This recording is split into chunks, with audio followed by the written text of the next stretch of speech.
আসসালামু আলাইকুম। আশা করি সকলে ভালো আছেন এবং আপনাদের শখের পাখিগুলো অনেক ভালো আছে।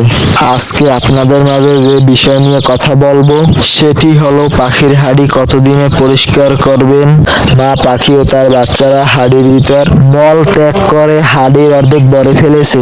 আসলে মাঝে মাঝে বাজিগার পাখির হাড়ি পরিষ্কার করে দিতে হবে, আর এটা অত্যন্ত জরুরি কাজ।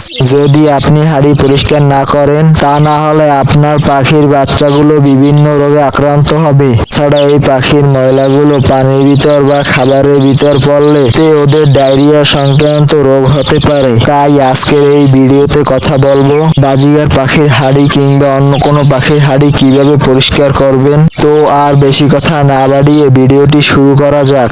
যারা পাখি পছন্দ করো তারা এই চ্যানেলটি সাবস্ক্রাইব করে নাও, এবং যারা আগেই সাবস্ক্রাইব করেছো তাদেরকে অসংখ্য ধন্যবাদ। আমাদের শখের পাখিগুলো বাজিগার, ককাটেল ইত্যাদি, আর এদেরকে পরিষ্কার পরিচ্ছন্ন রাখা আমাদেরই কাজ। আপনারা পাখির হাড়ি যখন তখন পরিষ্কার করতে পারবেন না, এজন্য একটা সময় রয়েছে। যখন এক জোড়া পাখির বাচ্চা হয়েছে সেই বাচ্চাটিকে আলাদা করে দিচ্ছেন, নতুন করে ডিম বাচ্চা করার জন্য জায়গা করে দিচ্ছেন। তো এই দুই সময়ের মাঝখান সময়টাতে আপনার পাখির হাড়ি ভালো করে পরিষ্কার করে দিতে পারেন।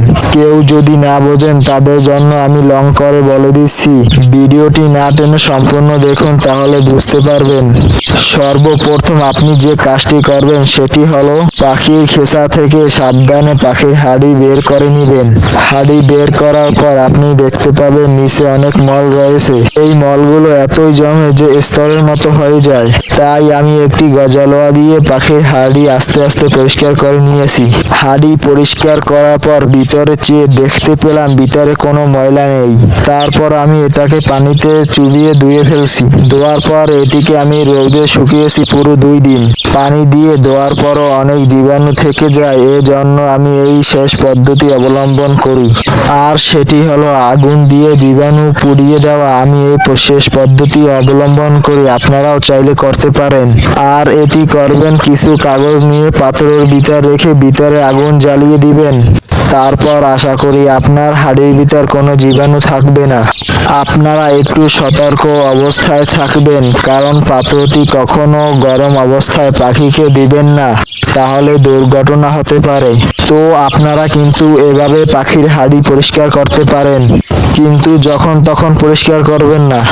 আমি সতর্কতা হিসাবে কিছু কথা বলে দেই। ডিম পাড়া অবস্থায় কখনো হাড়ি পরিষ্কার করবেন না, তাহলে অনেক সময় দেখা যায় ওই পাখি আর ওই ডিমে তা দেয় না।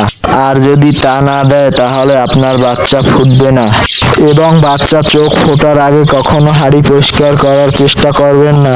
আর যদি দেখেন ভিতরে অনেক ময়লা হয়ে গেছে, তাহলে বাহির থেকে একটি চামচ নিয়ে ময়লাগুলো টেনে টেনে আস্তে আস্তে বের করে নেবেন। এখনো এই চ্যানেলটি যারা সাবস্ক্রাইব করনি সাবস্ক্রাইব করে নাও, আর যারা সাবস্ক্রাইব করেছো তাদেরকে অসংখ্য ধন্যবাদ। আজকের ভিডিও এই পর্যন্তই। দোয়া করি সবার শখের পাখি ভালো থাকুক।